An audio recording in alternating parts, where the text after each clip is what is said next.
ستړي مه شئ ژوند ته ژوند ښیم داسې فرصت چې د ټول تېر عمر ښه فکرونه ښه نظرونه ښه نیتونه دغه ټول راوباسو ویې ځلوو نو زموږ له څېرې به څه جوړ شي وحید سمدزی هم رانه ولاړ له تېرو 40 کالیو چې زه پېژنم د دې فرهنګ او ادب کښ کوو خو نور نشته خو دا نور به څومره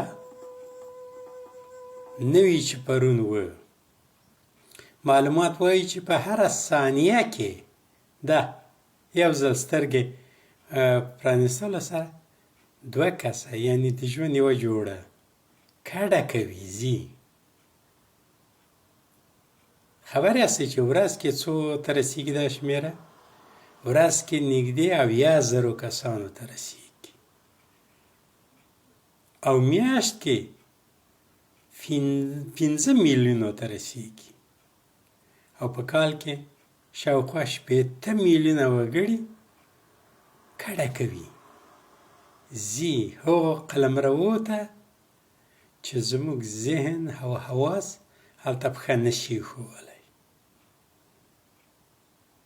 نو ژوند څومره بې اعتباره خوب شو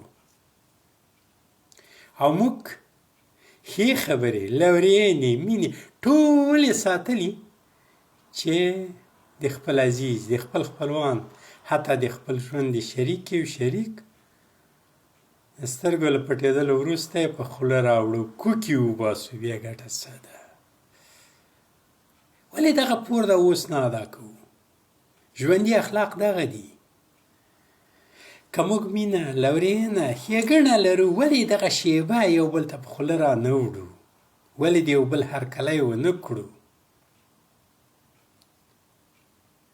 موږ یو د خدای یاستو له غه راغلي یاستو هغه ته ورستنېږو نو یو سپېڅلی شو دغه ځمکه چې دا یو ګام ورباندې ږدي سپېڅلې شوه نو دا خیرې او دا ډېرانونه مو چې دننه حافظه کې راټول کړي دي څومره زموږ اخلاقي وزن راټیټوي راځئ وخت دی دا ټول وغورځوو تش یې کړو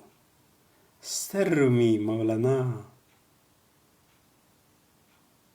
د ورځنۍ مړینې تجربه چې وښیي دغه ده موږ شیبه شیبه بیا زیږون بیا ژوند تجربه کوو راځئ چې خپل ذهن خپل شعور په دې بنسټ ورغوو او ځان ته یوه ته په ټوله هغه مینه چې کولی شو وګورو او یو د بل هرکلی وکړو